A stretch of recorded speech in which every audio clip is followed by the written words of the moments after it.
नमस्कार सभी छात्रों, शिक्षकों एवं श्रोताओं का हमारी इस नवाचार और डिज़ाइन थिंकिंग की रोमांचक सीरीज़ में स्वागत है। हम लोग ये इस सीरीज़ के माध्यम से ये जानने की कोशिश कर रहे हैं कि आखिर इनोवेशन या नवाचार क्या होता है और इसको हम लोग किस तरीके से कर सकते हैं। इसी श्रृंखला में आज हम आपके लिए एक बहुत ही मज़ेदार और दिलचस्प एपिसोड लेकर के आए हैं। मैं हूं आपका होस्ट आलोक द्विवेदी। आपका एक बार फिर से इस कार्यक्रम में स्वागत करता हूं। दोस्तों, पुरातन काल से ही मनुष्य जब भी आकाश की ओर देखता है तो वो अपनी जिज्ञासा और कौतूहल से उसे समझने की कोशिश करता रहा है। वो हमेशा जानने की कोशिश करता रहा है कि वो ये आकाश में क्या हैं, ये टिमटिमाते तारे क्या हैं, ये टिमटिमाते ग्रह क्या हैं, उल्का क्या हैं। ये सारी चीज़ें हमेशा से उसको चौंकाती रही हैं। ऐसे ही स्पेस और खगोल शास्त्र यानी कि इस अंतरिक्ष विज्ञान और खगोल शास्त्र जिसे हम स्पेस और एस्ट्रोनॉमी कहते हैं, उन क्षेत्रों में नवाचार किस तरीके से शेप ले रहे हैं, किस तरीके से आज की दुनिया में एस्ट्रोनॉमी और स्पेस में इनोवेशंस हो रहे हैं, उस पर चर्चा करने के लिए आज हमारे साथ दो विशेषज्ञ जुड़े हुए हैं। मैं दोनों विशेषज्ञों का स्वागत करता हूं और मैं उनका परिचय देना चाहता हूं। हमारे साथ हैं आज डॉक्टर सुषमा गैरोला, जो Uttarakhand space application centre Dehradun में लैंड यूज़ एवं अर्बन रूरल प्लानिंग डिवीज़न में वैज्ञानिक हैं। आप remote sensing, geographical information system, environmental conservation and management और डिजास्टर मैनेजमेंट में विशारद हासिल कर चुके हैं। यूसैक में रहते हुए आपने कई राज्य एवं राष्ट्रीय स्तरीय परियोजनाओं को संपादित किया है। आपने 2021 में उत्तराखंड में महाकुंभ के आयोजन हेतु क्षेत्र की जीआईएस मैपिंग में अपना योगदान दिया है। विभिन्न परियोजनाओं एवं Uttarakhand school mapping information system में आपके उत्कृष्ट योगदान के लिए आपको उत्तराखंड के माननीय मुख्यमंत्री द्वारा सम्मानित भी किया जा चुका है। आप आईएसजी एवं आईएसआरएस देहरादून चैप्टर की सदस्य भी रहे हैं। मैम, आपका हार्दिक स्वागत। हमारे साथ आज के दूसरे स्पेशल गेस्ट और वक्ता डॉक्टर आशा थपलियाल हैं, जो कि वनस्पति विज्ञान एवं हाई एल्टीट्यूड फिजियोलॉजी में एचएनबी गढ़वाल विश्वविद्यालय से विशारद प्राप्त की है। आपने mapping, monitoring and long term analysis of glaciers response to climate change, snow cover analysis, wetlands and ground water quality mapping जैसे राष्ट्रीय प्रोजेक्ट्स में अपना योगदान दिया है। आप अभी इंडियन मेटीरियोलॉजिकल सोसाइटी की ऑर्गेनाइजिंग मेंबर हैं। आपके नाम 25 से भी ज़्यादा अंतर्राष्ट्रीय शोध पत्र पब्लिश हो चुके हैं। राज्य में बाढ़ प्राधिकरण के अंतर्गत राज्य स्तरीय कोर कमेटी की आप मेंबर हैं। नमस्कार मैम, आपका बहुत स्वागत। तो ऐसे दो महान हस्तियों को अपने बीच में हम लोग पाकर के बहुत गौरवान्वित महसूस कर रहे हैं और बिना देर किए हुए हम लोग आज के दिलचस्प टॉपिक स्पेस और एस्ट्रोनॉमी पे के इनोवेशंस की चर्चा पर पढ़ते हैं।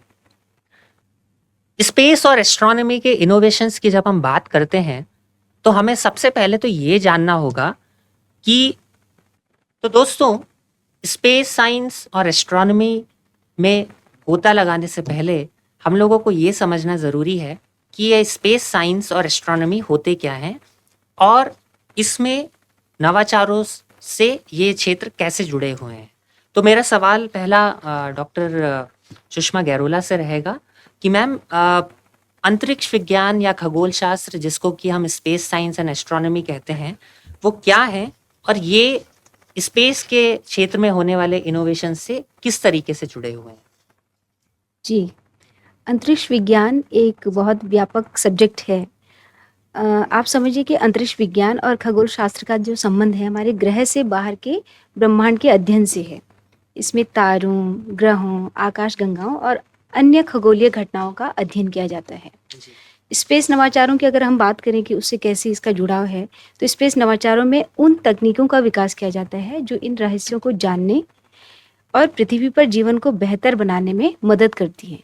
जैसे कि संचार के लिए उपग्रह, संचार उपग्रहों यानी कि कम्युनिकेशन सैटेलाइट का उपयोग दूर संचार, रेडियो, टेलीविज़न प्रसारण, इंटरनेट सेवाओं, मौसम पूर्वानुमान, आपदा चेतावनी, खोज और बचाव अभियान आदि में किया जाता है, जो प्राय आप लोग देखते हैं, जो हमारी दैनिक जीवन में भी शामिल हैं।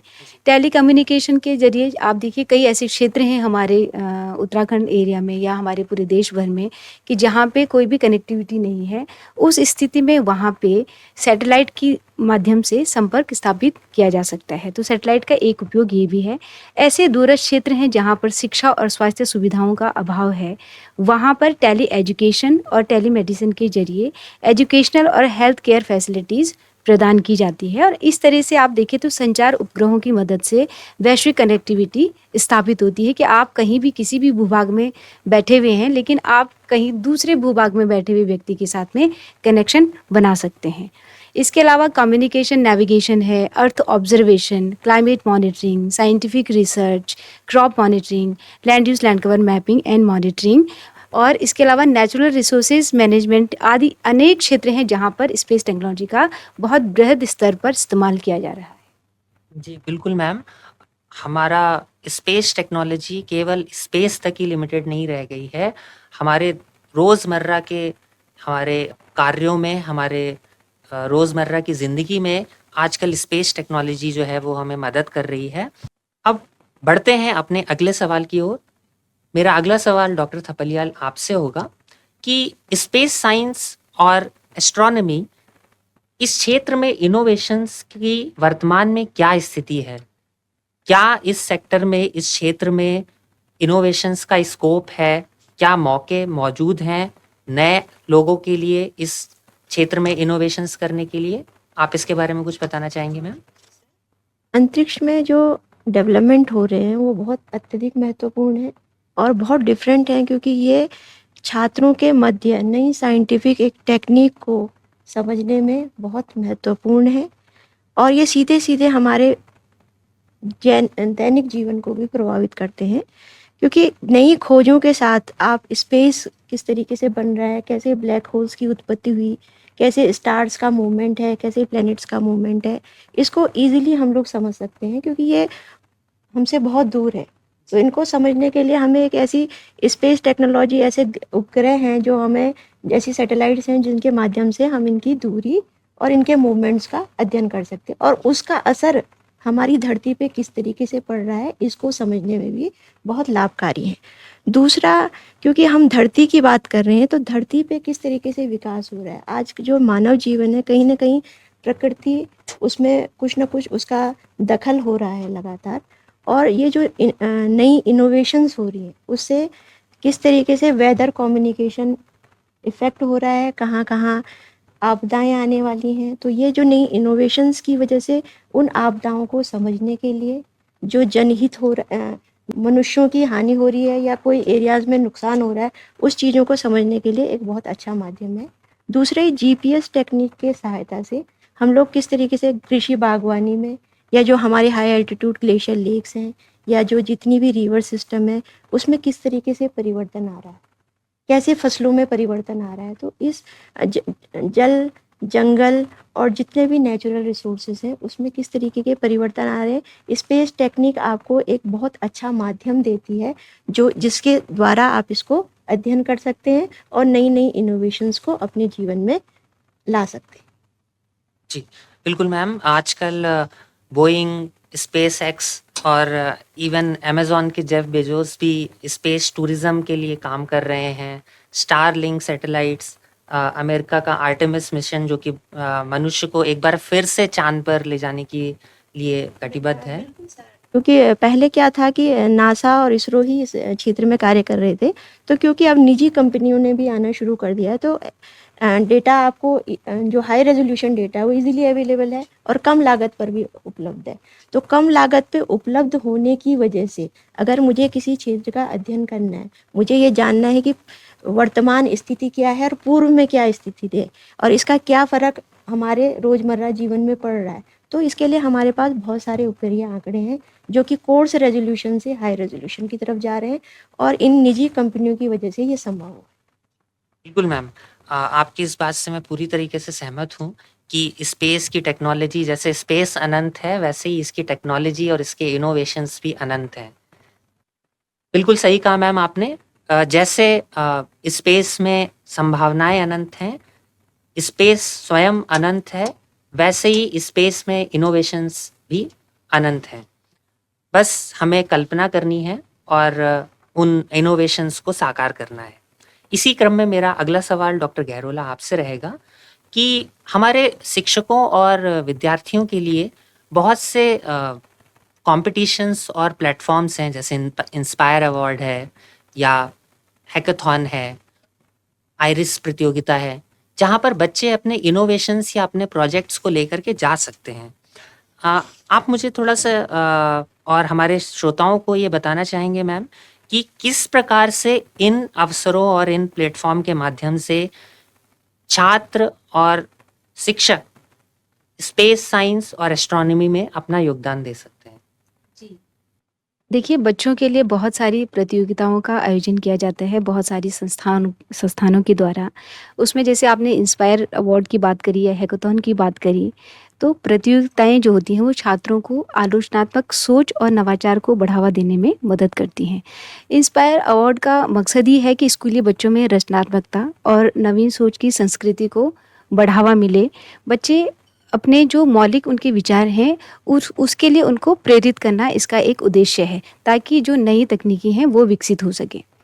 उदाहरण के लिए कि जो बच्चे हैं वो अपने परिवेश में, चाहे वो ग्रामीण परिवेश में रह रहे हैं या शहरी परिवेश में रह रहे हैं, वहाँ पे जो उपलब्ध संसाधन हैं उनके उपयोग से छोटे-छोटे प्रयोग कर सकते हैं। जैसे छोटे रॉकेट बना सकते हैं, छोटे उपग्रह बना सकते हैं, कुछ मॉडल तैयार कर सकते हैं और वहाँ पे जो स्थानीय मौसम, जलवायु, खगोलीय घटनाओं का डेटा एकत्रित करके उनका विश्लेषण कर सकते हैं। और स्थानीय मौसम की जो प्रेडिक्शन, जैसे हम भविष्यवाणी करते हैं कि कल बारिश होगी कि नहीं, परसों बारिश होगी कि नहीं, ऐसा हमारा जो मेट्रोलॉजी डिपार्टमेंट है इस तरीके से हमको सूचनाएं देता है। तो बच्चे भी अपने ज्ञान के अनुसार इस तरीके के कोई सरल मॉडल बना सकते हैं, वेदर स्टेशन बना सकते हैं। और इससे क्या होगा कि इन प्रयोगों से बच्चे का जो अंतरिक्ष विज्ञान के प्रति रुचि है वो ज़्यादा विकसित होगी और उनका व्यवहारिक ज्ञान भी बढ़ेगा। अब जो शिक्षक हैं और मैं कहूँगी कि अभिभावक भी, शिक्षक और अभिभावक इन प्रतियोगिताओं में भागीदारी को बढ़ावा दे सकते हैं और उनकी रचनात्मकता को प्रोत्साहित करके उन छात्रों को मदद कर सकते हैं। बिल्कुल मैम, मेरे ख्याल से इंस्पायर और हैकाथॉन या डिफरेंट जो साइंस फेयर्स और इनोवेशन फेयर्स होते हैं, वहाँ पर बच्चों के पास बहुत से स्पेस रिलेटेड इनोवेशंस हैं जिन पर बच्चे काम कर सकते हैं और इन पर काम करके इनको इन प्लेटफॉर्म्स में ले जा सकते हैं और इन प्लेटफॉर्म्स के बाद इनको इवन अपने करियर में या अपने एज अ प्रोडक्ट या स्टार्टअप की तरह भी परस्यू कर सकते हैं। हम लोग जब भी स्पेस के बारे में सुनते हैं तो हमारे मन में एक छवि आती है, वो हमेशा एक रॉकेट की छवि होती है या एक सैटेलाइट की छवि होती है और हम लोगों को लगता है कि या एक एस्ट्रोनॉट की छवि आती है कि अंतरिक्ष में उड़ते हुए एस्ट्रोनॉट्स दिखते हैं हमको। अ, मैं डॉक्टर थपलियाल आपसे ये जानना चाहूँगा कि क्या स्पेस साइंस और एस्ट्रोनॉमी में कुछ इसके अलावा और भी अन्य क्षेत्र हैं? अगर हैं तो आप उनके बारे में हमें बताएं और क्या हमारे सुदूर से सुदूर स्कूलों के जो बच्चे हैं, क्या वो भी इन क्षेत्रों में इनोवेशंस के लिए कुछ कर सकते हैं? तो सर आपकी बात से मैं पूर्ण तरह सहमत हूँ कि आज जो छात्र हैं जब स्पेस की बात करते हैं तो वो सबसे पहले रॉकेट्स की और एस्ट्रोनॉट की ही बात करते हैं कि एस्ट्रोनॉट का जाना और सिर्फ सैटेलाइट, मतलब सॉरी हाँ, इसको फिर से बोलूँगी, बिल्कुल आपकी बात से मैं पूर्ण तरह से सहमत हूँ कि जब स्पेस की बात होती है तो छात्र मात्र रॉकेट्स की और अंतरिक्ष यात्रियों के बारे में ही सोचते हैं, लेकिन वास्तविक में ये एक वृहद विज्ञान है जिसको समझने की बहुत अत्यंत आवश्यकता है। इसमें एस्ट्रोनॉमी है, तारों का मूवमेंट किस तरीके है, कैसे ग्रह बनते हैं, कैसे डिफरेंट आकाश गंगाएं हैं। हम लोग एक छोटी सी आकाश गंगा का एक पार्ट है जो कि मिल्की वे है, लेकिन इस अंतरिक्ष में बहुत सारी आकाश गंगाएं हैं। अभी आपने कुछ समय पहले जयपुर में एक किस्सा सुना होगा कि एक यूएफओ आया था जिसमें कि एयरफोर्स ने उसका पीछा किया और कुछ समय में, कुछ सेकंड में ही वो गायब हो गया। तो ये एक चर्चा का विषय बना कि इस तरीके से यूएफओ हमारी धरती पे आ रहा है। तो लोगों के, छात्रों का या समस्त जितने भी आजकल सोशल मीडिया है उसके माध्यम से भी लोग ये समझने की कोशिश कर रहे हैं कि हाँ, नहीं, कुछ बहुत वृहद चीज़ है, इसे हम अभी तक समझ नहीं पाए। क्योंकि हमारा एक बहुत छोटा-सा एरिया है जिसमें हम लोग काम करते हैं, जितनी चीज़ें हम देख सकते हैं। तो हम उसको समझ सकते हैं। साथ ही आजकल बहुत सारे डिफरेंट डोमेन्स में हम लोग काम कर रहे हैं, जैसे स्पेस इंजीनियरिंग, जिसमें कि छात्रों को छोटे-छोटे रॉकेट्स का डेवलपमेंट करना सिखाया जाता है। साथ ही ड्रोन्स, आपने देखा होगा कि आप जिस एरिया में नहीं पहुंच सकते, तो वो ड्रोन के माध्यम से शादी, विवाह हो या किसी छोटे से क्षेत्र का अध्ययन करना हो, तो उस ड्रोन के माध्यम से भी उस क्षेत्र का भूभाग का अध्ययन किया जा सकता है। और ये सब आपको, जो हमारी एरोस्पेस इंजीनियरिंग है उसके छात्र आजकल थ्रू एआई, कंप्यूटर एप्लीकेशंस के माध्यम से छोटे-छोटे ड्रोन बना करके गाँव के क्षेत्रों में भी, जो बच्चे हमारे गाँव में हैं, बहुत सारे यूट्यूब चैनल्स अवेलेबल हैं। बहुत सारा आजकल शिक्षा का जो प्रचार प्रसार है, जो हमारी एआई नई जनरेट हुई हैं उसका उपयोग करके, उन चीज़ों को समझ कर कई छात्र गाँव में भी इस तरीके के महत्वपूर्ण आविष्कार कर रहे हैं। साथ ही हम इसके तहत किस तरीके से मौसम और कृषि विज्ञान, मौसम बहुत अत्यंत नेचुरल फिनोमिना है, क्योंकि मौसम पे हमारा कंट्रोल नहीं। और अगर हमें किसी पर्वतीय एरिया में यात्रा करनी हो, जैसे अभी हमारी चारधाम यात्रा शुरू होने वाली है, तो लोग वहाँ जाएँगे, लेकिन अगर आपके पास एक मौसम का पूर्व अनुमान है, आप स्पेस टेक्नोलॉजी से अवगत हैं, आप जीपीएस चलाना जानते हैं, आपके पास स्मार्टफ़ोन है, तो उसका उपयोग करके लोगों को एक जानकारी प्राप्त होती है कि आप 10 दिन तक बारिश होने वाली है, आप कृपया करके उन क्षेत्रों में न जाएँ, जिससे कि कोई दुर्घटना ना हो। तो इससे जो राज्य के संसाधन हैं और जो जनहानि है, उससे भी रुका जा सकता है। साथ ही हमारे जो छात्र हैं वो अपने कौशल को एआई के माध्यम से डेवलप करके अंतरिक्ष क्षेत्र में भविष्य में बहुत अच्छे-अच्छे डेवलपमेंट्स कर सकते हैं। जी, बिल्कुल सही कहा मैम आपने। और इसी चर्चा को हम लोग आगे बढ़ाएँगे डॉक्टर गैरउल्लाह के लिए इस अगले सवाल के साथ, जो कि कुछ हद तक अभी जो आशा मैम ने हम लोगों को बताया कि कौन से नए-नए सेक्टर्स हैं, कौन से नए-नए क्षेत्र हैं जहाँ पर स्पेस में और एस्ट्रोनॉमी में काम करने के मौके हम लोगों को मिल रहे हैं। नए मौके हर रोज़ सामने आ रहे हैं। तो मैं डॉक्टर गैरोला आपसे ये जानना चाहूँगा कि क्या आप कुछ ऐसे इनोवेशंस या नवाचारों के बारे में बता सकते हैं जो अभी स्पेस साइंस के फ्यूचर को आगे बढ़ा रहे हैं? जी, ज़रूर। अगर हम नवाचारों की बात करें तो नवाचारों की तो एक सीरीज़ बताई जा सकती है, बहुत सारे नवाचार हो रहे हैं। बात करें तो जहाँ एक तरफ जेम्स वेब स्पेस टेलीस्कोप हमारे ब्रह्मांड की उत्पत्ति को समझने में क्रांतिकारी बदलाव ला रहा है, वहीं दूसरी ओर अंतरिक्ष कृषि प्रयोग जिसको हम स्पेस फार्मिंग एक्सपेरिमेंट बोलते हैं, उसके तहत इसरो, नासा तथा अन्य जितनी भी स्पेस एजेंसीज हैं, उसके वैज्ञानिकों के द्वारा अंतरिक्ष में खाद्य फसलों की खेती के तरीके विकसित किए जा रहे हैं, ताकि अंतरिक्ष यात्रियों के लिए भोजन उपलब्ध कराया जा सके और अंतरिक्ष में मानव जीवन बनाए रखा जा सके। इसी क्रम में इसरो ने पीएसएलवी C60 के पोएम 4 मिशन के जरिए अंतरिक्ष में माइक्रोग्रेविटी में लोबिया के बीजों को अंकुरित करने में सफलता पाई है। तो इतने जो जितने भी सारे प्रयोग हैं ये भविष्य में अंतरिक्ष में मानव जीवन को स्थायी बनाने की दिशा में एक मजबूत आधार हैं। इसके अलावा जैसे कि मेरी सहयोगी ने बात करी आर्टिफिशियल इंटेलिजेंस की, कि उसमें जितने भी जो डिफ़िकल्ट जो क्वेरीज़ हैं, जो फ़ॉर्मूलाज़ हैं, उनको सॉल्व करने में एआई की बहुत बड़ी भूमिका है आने वाले समय में। 3D प्रिंटिंग है कि जिसमें आप अंतरिक्ष में ही जो अंतरिक्ष यान और उसके स्पेयर जो पार्ट्स हैं, उनको आप ठीक कर सकते हैं। ऐसी ऑन ऑर्बिट सर्विसेज है, स्पेस बेस्ड इंटरनेट इंफ्रास्ट्रक्चर है, स्पेस रोबोटिक्स है और ह्यूमनॉइड रोबोट, ऐसे तमाम अन्य उदाहरण हैं जो कि नवाचार के अनेक उदाहरण हैं। सही कहा मैम आपने कि स्पेस टेक्नोलॉजी केवल स्पेस तक ही आज सीमित नहीं रह गई है। एआई, रोबोटिक्स, 3D प्रिंटिंग और इस तरीके की टेक्नोलॉजीज जो हैं वो स्पेस टेक्नोलॉजी और एस्ट्रोनॉमी में दिन पर दिन बढ़ते जा रहे हैं और इसके बारे में हम लोगों को ज्ञान आजकल बहुत ज़रूरी हो गया है।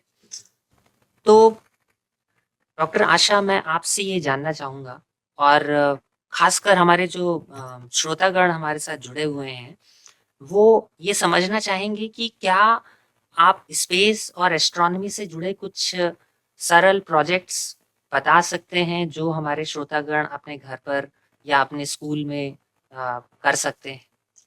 तो सर, जो छात्र हैं वो अंतरिक्ष विज्ञान के विभिन्न क्षेत्रों में कई सरल और रचनात्मक परियोजनाओं को घर में या अपने दैनिक जीवन में शुरू कर सकते हैं। जैसे कि साधारण टेलीस्कोप का वो जनरेट कर सकते हैं।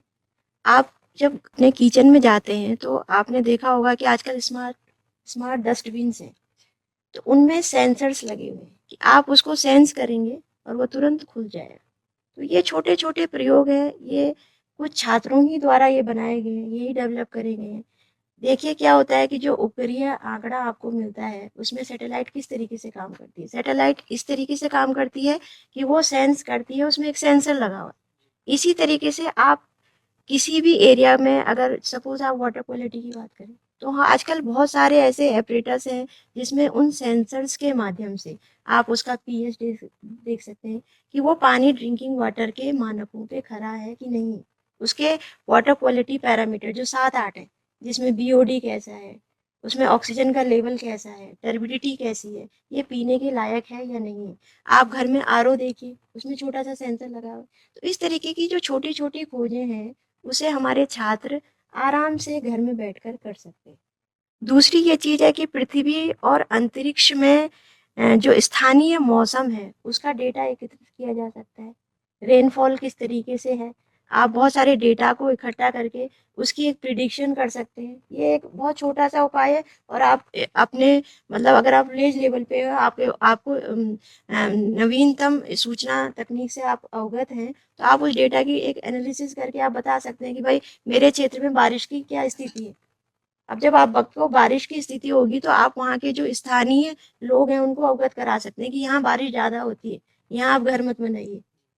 या आप इस तरीके से जहाँ पे लैंडस्लाइड प्रोन एरियाज़ हैं उनको आइडेंटिफ़ाई कर सकते हैं, यहाँ खेती मत करिए या इन स्थानों में मत जाइए। उसके साथ-साथ आप जैसे आप कृषि बागवानी में भी नई-नई फसलें उगाते हैं, तो हमारे पास क्या है कि आपने सपोज़ आपके पास रोड नेटवर्क है, आपने उसकी एक एनालिसिस करी, एक बफर बनाया, इसके निकटतम बाज़ार कौन-सा उपलब्ध है। तो आप वहाँ पे अपने जो उत्पादन आपने किया है, हल्दी का किया है, लहसुन का किया है या फलों का किया है या सब्जियों का किया है, तो उसके लिए एक मार्केट डेवलप कर सकते हैं और आप अपना व्यापार भी शुरू कर सकते हैं। तो इस तरीके से बहुत सारे क्षेत्र हैं जहाँ पे छात्र छोटे-छोटे एरियाज़, छोटे-छोटे प्रोजेक्ट को लेकर बड़े वृहद लेवल पे एक छोटी सोच बहुत आवश्यक है और सोच का होना अत्यंत आवश्यक है। जैसे-जैसे आपकी सोच डेवलप होगी, आपके मन में कोई विचार आएगा, उस विचार को आप लगातार करते रहेंगे। देखिए असफलता मिलती रहती है शुरुआत में, लेकिन जब आप लगातार उसमें कार्य करते रहते हैं, तो कहीं न कहीं आपको सफलता मिलती है।